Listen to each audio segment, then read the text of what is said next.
Alors, ce soir, l'autre jour, j'étais en train de parler, on était en train de parler tous, et on disait, on a tous regardé les films de Jésus. Les films de Jésus, lorsqu'on était en train de tuer Jésus. En tout cas, tout le monde est mécontent lorsqu'on arrive au moment où il faut tuer Jésus. Tout le monde n'est pas content parce qu'on s'est dit que ce n'est pas juste que quelqu'un qui est venu mourir pour nous. Bon, nous aujourd'hui, on est au courant qu'il était venu mourir pour nous. À l'époque, eux, ils n'étaient pas au courant. Et même s'ils étaient au courant, c'est comme si vous voyez Mutuga, avant d'année n'a quoi venir pour en tout cas, on aura beaucoup de mal à le croire parce que on sait comment il a grandi, on sait comment il vit. Tout le monde a coupé après du jour au lendemain, il est venu mourir pour nous. Ça n'aura pas de sens pour nous. De la même manière que ceux qui ont vécu en ce temps-là ont eu du mal à croire que Jésus était venu mourir pour eux. Et j'ai même cherché à sortir le pourquoi de cet enseignement parce que on va se demander, on va se poser la question, mais pourquoi on va étudier ça? On va étudier ça pour comprendre que Dieu n'a pas la même façon de faire les choses que nous. La Bible dit que de la même manière que le ciel est éloigné, la terre est éloignée du ciel, de la même manière que notre intelligence à nous est éloignée de l'intelligence de Dieu. C'est-à-dire, quand Dieu était en train de faire son plan, même le diable ne pouvait pas imaginer que ce plan-là pouvait sauver l'homme parce que tout allait à l'encontre de ce qui était prévu. Rien n'allait bien parce que lorsqu'on regardait les choses, on se rendait compte que alors je tire ces enseignements. D'abord, mon thème ce soir, c'est « Ils avaient raison de tuer Jésus ». Ils avaient raison de tuer Jésus. Et j'ai énuméré au moins 12 ou 13 raisons. Il y en a beaucoup. Mais j'ai énuméré au moins 12 ou 13 raisons pour lesquelles je dis qu'ils avaient raison de tuer Jésus. Lorsqu'on le dit aujourd'hui, peut-être on se dit, bon, oui, c'est vrai, ils avaient raison de tuer Jésus. Mais à l'époque, si quelqu'un disait ça, on se poserait des questions. Pourquoi il dit qu'ils avaient raison de les tuer? On se pose des questions. Est-ce que Jésus devait vraiment mourir? Aujourd'hui, on est conscient, on se dit, oui, Jésus devait vraiment mourir pour nous.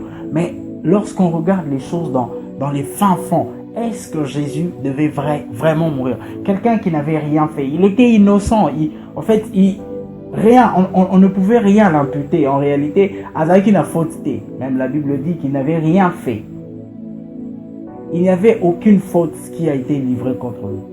Alors ici, j'ai deux textes qui nous racontent l'histoire de la mort de Jésus. Alors dans deux textes, j'ai pris le texte de...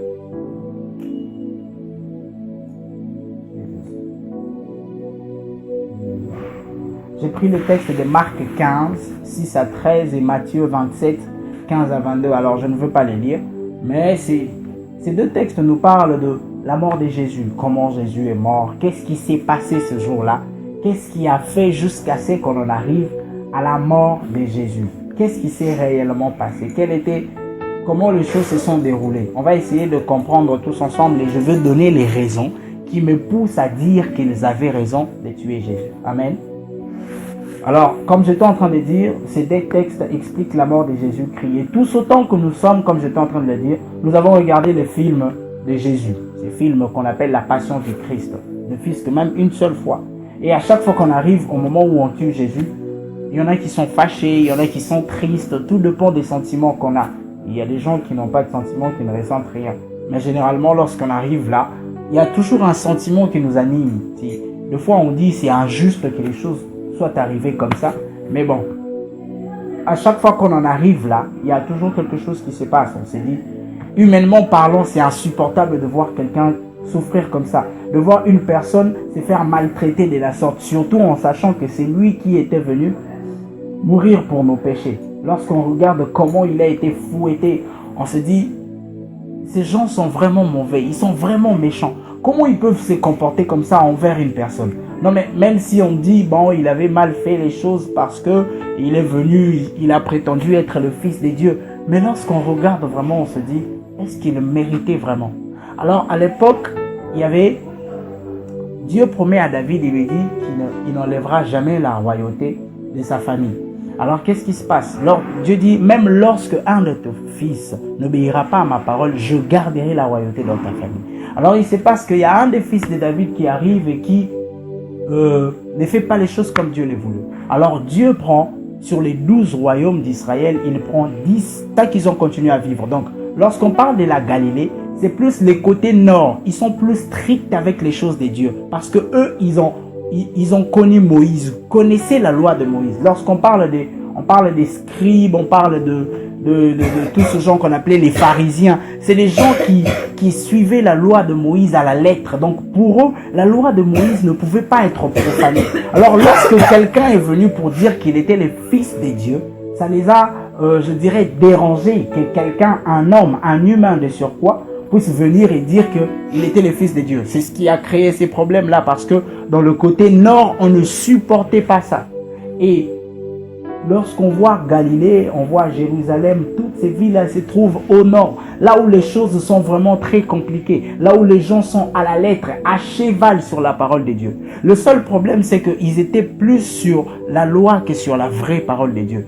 Ils étaient plus en train de suivre une loi, ils étaient plus en train de suivre la religion au lieu de suivre la vraie version des choses. Alors, j'étais en train de dire que tout le monde, je voulais commencer au début de l'histoire pour qu'on puisse comprendre. Tout le monde a trouvé cela injuste, que Jésus soit mort de la sorte. Et pourtant, il fallait pour cela, il fallait qu'il meure pour la survie de l'humanité. Dieu veut que nous apprenions de choses, sa façon de faire les choses.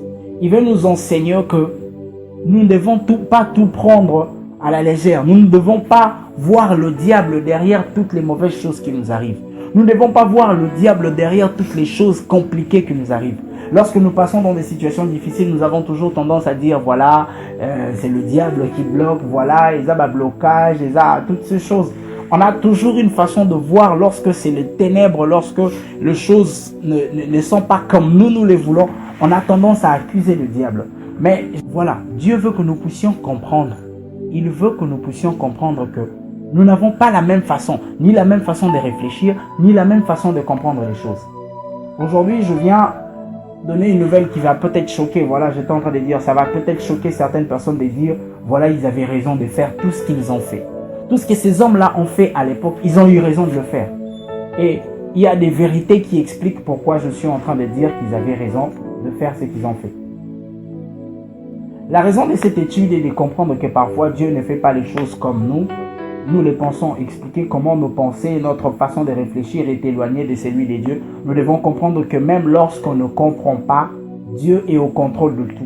Que tout mauvais acte ou situation n'est pas toujours le fruit d'une œuvre satanique. Alors j'aimerais commencer par sortir la première vérité. Alors la première vérité, c'est que Jésus n'est pas venu pour vivre ici sur terre. Jésus n'est pas venu pour passer sa vie ici sur terre. Non, Jésus est venu pour mourir. La première des raisons pour lesquelles j'ai dit qu'ils avaient raison de tuer Jésus, Jésus est venu avec comme objectif mourir. Dans les enseignements qu'on reçoit, il y a un livre qu'on nous a demandé de lire qui s'appelle Objectif Golgotha. Quand Jésus est descendu sur terre, il avait un seul objectif, c'était Golgotha. Or, à Golgotha, Jésus est venu pour mourir. Jésus n'est pas venu pour vivre sur terre. Jésus n'est pas venu comme nous. Nous avons comme objectif de vivre et d'accomplir des choses par rapport à la vie que nous avons reçue. Jésus est venu pour mourir. Et pour cela, je prends le verset de Matthieu 1, 21 à 22, où la Bible dit, elle enfantera un fils et tu lui donneras le nom de Jésus. C'est lui qui sauvera son peuple de ses péchés. Tout cela arrivera afin que s'accomplisse ce que le Seigneur avait annoncé par les prophètes. Les prophètes avaient déjà annoncé qu'il y a quelqu'un qui devait venir pour mourir pour nos péchés. Ils avaient déjà annoncé que le Messie devait venir. Le Messie devait venir pour sauver l'humanité de ses péchés. Et sauver l'humanité de ses péchés ne devait passer que par la mort. Où on prend le livre de Marc 10, 45, la Bible dit, car le Fils de l'homme est venu, non pour être servi, mais pour servir et donner sa vie comme la rançon de plusieurs. Jésus n'est pas venu avec comme objectif de vivre et de passer sa vie dans le monde, mais son but était de nous sauver par sa mort. Sans sa mort, nous ne pouvons pas parler des pardons du péché. Sans la mort de Jésus, on ne peut pas dire que nous sommes pardonnés. Sans que Jésus soit mort, on ne peut pas dire que voilà, les choses vont se passer bien pour nous. Sans que Jésus ne soit mort, nous ne pouvons pas dire que voilà, aujourd'hui nous sommes sauvés. Si ce jour-là Jésus n'était pas mort, si ce jour-là ces gens-là n'avaient pas pris la décision de livrer Jésus à la place de Barabbas, nous ne serions pas ce que nous sommes aujourd'hui. Amen. Alors j'aimerais simplement dire que c'était un enseignement. Donc si vous pensez que vous avez des questions à me poser ou si vous sentez qu'il y a un endroit où on ne comprend pas, on peut m'arrêter pour poser des questions. La deuxième raison, c'est que depuis le jour où il a rencontré Jean-Baptiste, il a porté le poids du péché du monde sur ses épaules. Il était celui qui fut trouvé digne de porter le poids du péché. Et dès le jour où il a commencé à porter ce poids, il a été désigné comme étant celui qui devait mourir. Car la Bible dit dans Jean 1, 29, le lendemain, il vit Jésus venant à lui et il dit, voici l'agneau de Dieu qui ôte les péchés du monde. Dans Jean 1, 36, il dit, ayant regardé Jésus qui passait, il dit, voilà l'agneau de Dieu. Quand on parle de l'agneau, j'ai expliqué ça lorsque j'ai parlé des tétélestai. Dans la culture juive, quand on disait tétélestai, il y avait trois raisons pour lesquelles on disait tétélestai. Mais l'une des raisons pour lesquelles on le disait, c'était que lorsqu'il fallait passer par les pardons du péché, on demandait aux serviteurs d'aller trouver un agneau. Et l'agneau devait être parfait, sans défaut, tout ce que vous savez. Et lorsque le serviteur trouvait l'agneau, il criait au maître tétélestai pour dire j'ai trouvé l'agneau qu'il faut. Et ce jour-là, lorsque Jean-Baptiste était en train de dire tétélestai, lorsqu'il a vu Jésus, il a dit tétélestai pour dire l'agneau de Dieu qui ôte les péchés du monde. J'ai vu l'agneau qui peut ôter les péchés. Donc on voit l'image de Jean-Baptiste comme ses serviteurs qui dit à son maître qui est Dieu le Père qu'il a vu l'agneau qui va ôter les péchés du monde. Pardon? Qu'il a vu l'agneau qui va ôter les péchés du monde. Ésaïe 53, 7 dit, il a été maltraité, opprimé, il n'a point ouvert la bouche, semblable à un agneau qu'on mène à la boucherie, à une brebis muette devant ceux qui l'attendent, il n'a point ouvert sa bouche. Or la Bible dit qu'il est l'agneau de Dieu, qu'il fut trouvé digne pour mourir pour le péché du monde. L'agneau n'était trouvé que pour mourir pour le péché de quelqu'un. Donc Jésus étant l'agneau, il ne devait que mourir. Ces gens-là n'ont peut-être pas su qu'ils étaient en train de faire les choix qu'il fallait, mais ils avaient fait le choix de l'agneau qui devait mourir. Voilà la deuxième raison pour laquelle j'ai dit que Jésus devait mourir. Ils avaient raison de tuer Jésus parce que Jésus était l'agneau qui devait mourir pour nos péchés. Amen. Alors on va passer à la troisième raison. Excusez-moi, je suis en train de passer un peu vite vu le temps que nous avons. La troisième raison que je donne, c'est que Jésus est venu sur terre, mais le moment de son règne sur terre n'était pas encore arrivé. Parce que selon la prophétie disait que le Messie devait venir pour régner ici sur terre. Or, le temps que Jésus doit venir régner, parce que Jésus va venir régner ici sur terre, mais son temps de règne n'était pas encore arrivé. Le temps où Jésus devait venir pour régner au milieu de nous tous ici n'était pas encore arrivé. Alors, il devait mourir enfin que ce temps-là puisse arriver. Dans le livre de Zacharie 14, 9, la Bible dit l'Éternel sera roi de toute la terre en ce jour-là. Et ce sera le seul éternel et son nom sera le seul nom. Son nom sera le seul nom. Le seul nom qui pourrait être prononcé ce jour-là sera seulement le nom de l'Éternel. Et c'est la seconde venue de Jésus-Christ. C'est-à-dire que pour que Jésus descende régner ici sur terre physiquement, corporellement, il doit d'abord mourir, rentrer chez le Père, intercéder pour nous, faire tout ce qu'il est en train de faire maintenant pour descendre après et venir régner. Sans la première venue, sans la mort de Jésus, il ne peut pas descendre une deuxième fois pour venir régner sur terre. Donc pour que Jésus règne au milieu de nous, il doit d'abord mourir. Donc il faut d'abord qu'on le livre et que tout ce qui a été écrit sur lui s'accomplisse pour qu'il redescende une seconde fois pour venir régner au milieu de nous. Et comme j'étais en train de dire, la seconde venue de Jésus, c'est qu'on appelle les millénaires ou les millénum, qui est un temps de paix sur terre, où le règne du Christ va battre son plein et que les justes seront récompensés. Apocalypse 22, 6 dit, il saisit les dragons et les serpents anciens qui est le diable et Satan, il les lia pour 1000 ans, il les jeta dans l'abîme, ferma et scella l'entrée au-dessus de lui, afin qu'il ne séduisit plus les nations, jusqu'à ce que 1000 ans fissent accomplis. Après cela, il faut qu'ils soient déliés pour un peu de temps. J'ai vu ces trônes et ceux qui s'assirent furent donnés le pouvoir de juger. J'ai vu les âmes de ceux qui avaient été décapités à cause du témoignage de Jésus et à cause de la parole de Dieu, et de ceux qui n'avaient pas adoré la bête ni son image, et qui n'avaient pas reçu la marque sur leur front, sur leurs mains. Ils revinrent à la vie et ils régnèrent avec Christ pendant 1000 ans. Les autres morts ne revinrent pas à la vie jusqu'à ce que les 1000 ans fussent accomplis. C'est la première résurrection. Heureux et saints sont ceux qui ont part à la première résurrection. La seconde mort n'a point de pouvoir sur eux, mais ils seront sacrificateurs de Dieu et Christ. Ils régneront avec lui pendant 1000 ans.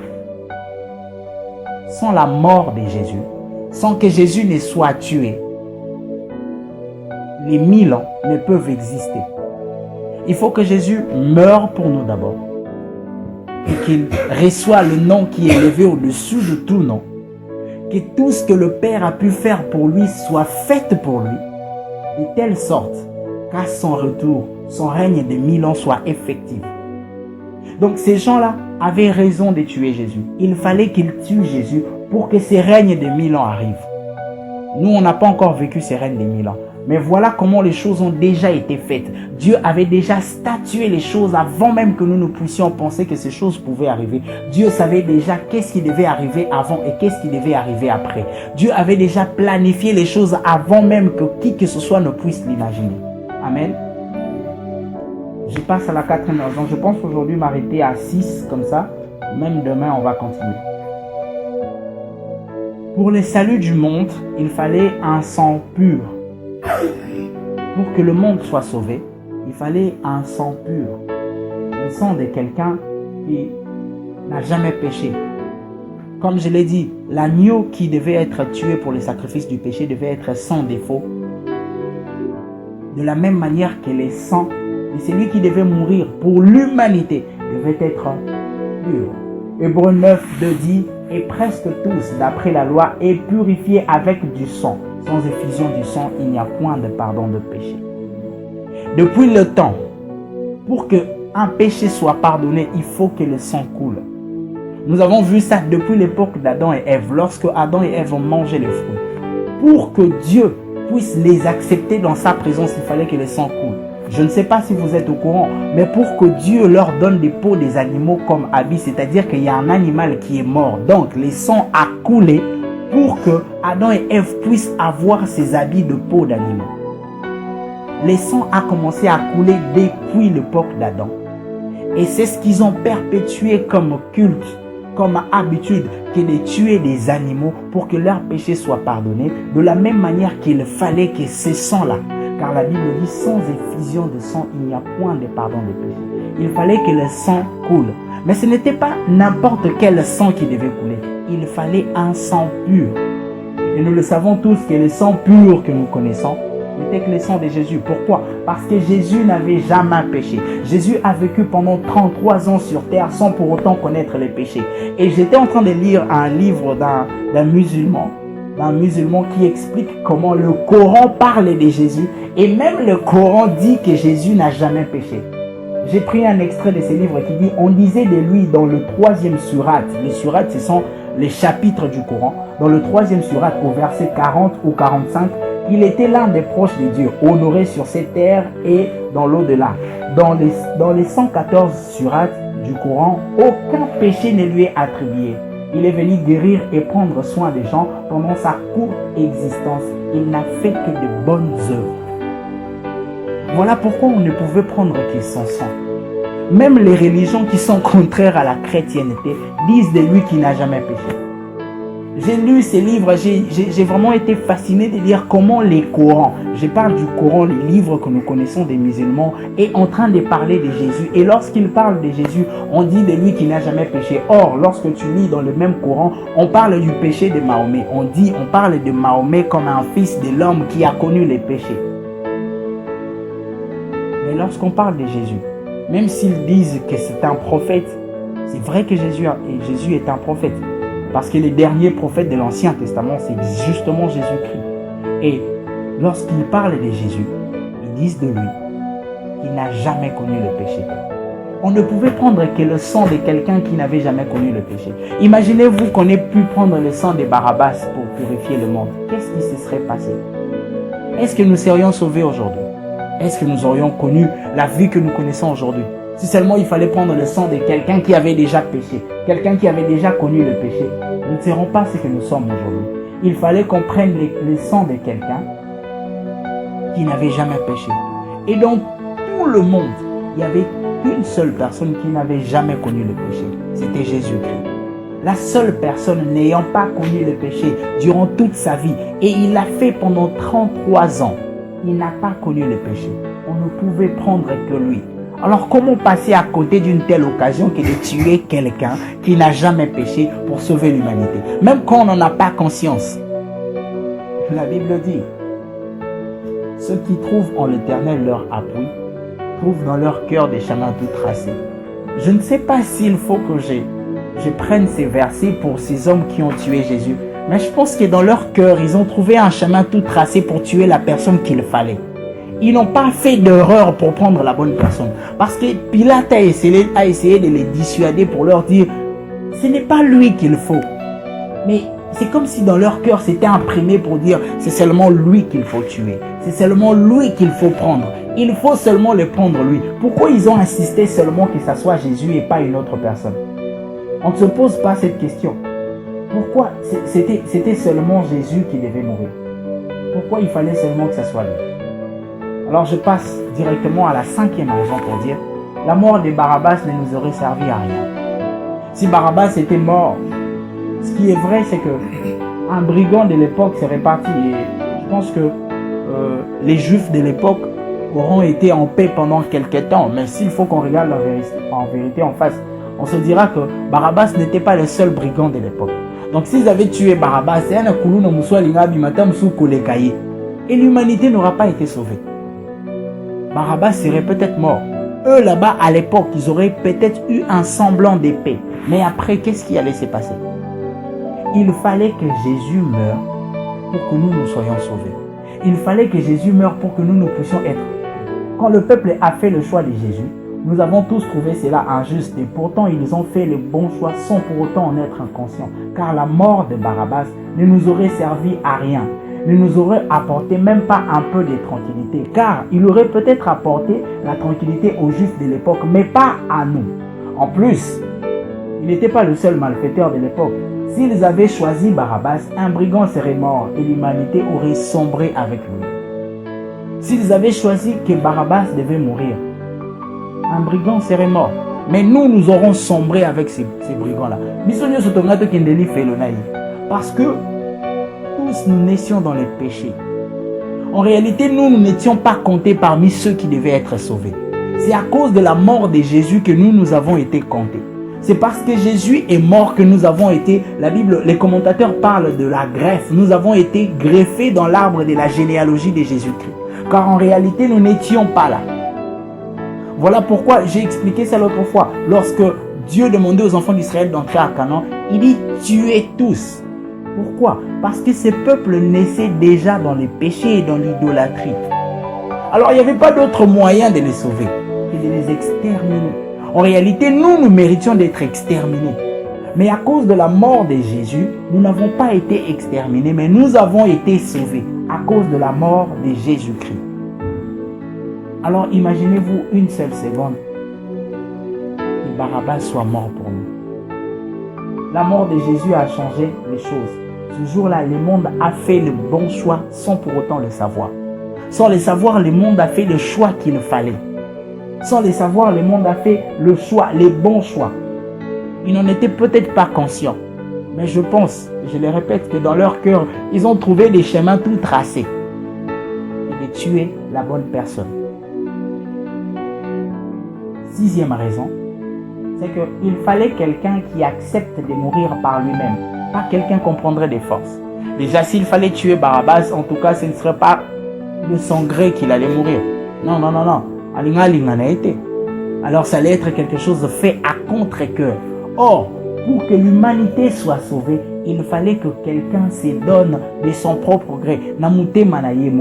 Or, la Bible dit dans Philippiens 2:8, la Bible dit, il s'est humilié lui-même, se rendant obéissant jusqu'à la mort, même jusqu'à la mort de la croix. La Bible dit, il s'est humilié lui-même. On ne l'a pas humilié. Il a lui-même fait le choix de l'humiliation et même jusqu'à la mort de la croix. C'est lui qui a fait ce choix. On n'a pas fait ce choix pour lui. C'est lui qui l'a décidé. Moi, j'aime beaucoup réfléchir. Quand j'ai fait ma méditation, je réfléchis beaucoup. J'étais en train de me dire, ce jour-là, Dieu est assis sur son trône. Alors il voit l'homme et s'est dit, ok, qu'est-ce que je peux faire pour cet homme? Je veux sauver l'homme, mais qu'est-ce que je dois faire? Alors Dieu dit, ok, quelqu'un doit descendre mourir pour l'homme. Ils étaient assis, ils étaient en train de siéger, tous ils étaient là, les 24 vieillards, les anges, tous ils étaient là. Et ce jour-là, moi je pense d'ailleurs qu'on a même donné l'occasion à Satan comment je vais dire, Satan a eu l'occasion, parce qu'en réalité, s'il a été déchu, c'est parce qu'il voulait la gloire. Ce jour-là, Dieu leur a donné l'occasion d'avoir la gloire. Il dit, c'est lui qui va aller mourir. J'étais en train de me dire moi-même, j'ai dit, ok, Dieu a décrit ce qui devait être fait, mais Dieu n'a pas dit la récompense qu'il allait donner à cette personne. Dieu a simplement dit, je veux que quelqu'un aille mourir pour les hommes. Ne vous inquiétez pas, après 3 jours, je vais les ressusciter. Mais je veux que quelqu'un descende là-bas pour mourir. Alors ils étaient là en train de se dire, mais comment il va mourir? Alors Dieu dit, ok, voilà la mort que j'ai choisie pour que l'humanité soit sauvée. Et ils étaient tous là, je pense que tout le monde s'est désisté. Parce que lorsqu'ils ont regardé la mort de la croix, le problème avec la mort de la croix, c'est que le péché pesait et Dieu ne peut pas vivre à côté d'un pécheur. Donc, dès le moment où le péché a commencé à peser sur Jésus, la Bible dit pendant 3 heures du temps, tout était sombre. C'est-à-dire pendant ces moments de sombre, pendant ces moments où il faisait sombre, Dieu s'est éloigné de Jésus parce que Jésus apportait tout le poids du péché du monde. Et lorsque les 24 vieillards se sont rendus compte que pendant 3 heures du temps, Dieu devait s'éloigner d'eux. Ils ne savent pas vivre sans la présence de Dieu. Ils ne connaissent pas l'effet de vivre sans Dieu et ne savent pas ce que c'est. Alors ils ont regardé cela, ils se sont dit, on ne peut pas vivre sans lui. C'est pratiquement impossible de vivre ça. Tout le monde a refusé. Un seul d'entre eux a fait le choix de le faire. Il n'a pas été contraint de le faire, non. Il a lui-même pris la décision de dire, Père, moi j'irai. Moi, je vais le faire. Quand tout le monde était en train de se désister, je pense, ça c'est mon imagination. Je me dis, même Satan était là, Lucifer était là. Parce que lui, il était dans l'éternité. Il était là. Et quand on a pris la décision de faire la chose, même lui s'est désisté pour dire, ça je ne peux pas faire. Tout le monde s'est désisté. Il n'y en a eu qu'un seul qui a pris la décision. La Bible dit, il s'est humilié lui-même. On n'a pas pris la décision à sa place. Il a fait le choix lui-même de s'humilier. Il a lui-même fait ce choix de s'humilier. Et comme j'étais en train de dire, Dieu a décrit les conditions, mais il n'a pas dit la récompense qu'il allait donner à celui qui allait le faire. Et je pense que peut-être demain quand je vais finir, je vais expliquer pourquoi j'ai dit ça. Que Dieu n'a pas dit la récompense qu'il allait donner à la personne, mais il leur a quand même dit que la personne allait ressusciter au 3e jour. Parce que quand Jésus est venu, Jésus disait déjà qu'il allait mourir et qu'il allait ressusciter. Mais il n'a pas parlé de sa gloire à venir. Il a simplement parlé de sa mort. C'est pour ça que je me dis, voilà, Dieu leur a peut-être dit, waouh, Dieu leur a peut-être dit ce qui devait être fait, mais il n'a pas parlé de la récompense. Jésus s'est dépouillé lui-même. Il a lui-même fait le choix de laisser la volonté du Père s'accomplir sans se plaindre. Un homme n'aurait jamais accepté cela. Il était le seul à l'accepter. Jésus a donné sa vie pour nous et par son sang. La Bible dit que nous sommes rachetés et sauvés. Ainsi Dieu l'a récompensé en lui donnant le nom le plus grand de tout le nom, afin que en son nom, toute langue confesse que Jésus-Christ est Seigneur. C'était ça la récompense. Que toute langue confesse que Jésus-Christ est Seigneur. Mais Dieu n'avait pas dit que c'est lui qui va mourir pour eux. En son nom, toute langue va confesser qu'il est Seigneur. Ça, Dieu ne leur avait pas dit. Alors, je pense m'arrêter là ce soir pour dire, Dieu a sa façon de faire les choses. Lorsque nous voyons comment toutes ces choses sont en train de se passer, on ne peut pas s'imaginer que ça pouvait finir comme ça. On ne calcule pas qu'à partir de cette mort-là, des hommes peuvent être sauvés. Ça ne se calcule pas. Et pourtant, c'est la façon de Dieu de faire les choses. Alors, ce que moi j'aimerais nous dire, c'est que ne voyons pas Satan dans tout ce que nous faisons. Dans tout, quand il fait noir, quand tout devient compliqué, ne voyons pas le diable partout. Ce n'est pas toujours Satan qui fait les choses. Parfois, c'est Dieu lui-même qui nous emmène là où il veut nous emmener pour une plus grande gloire. Amen. Que Dieu vous bénisse.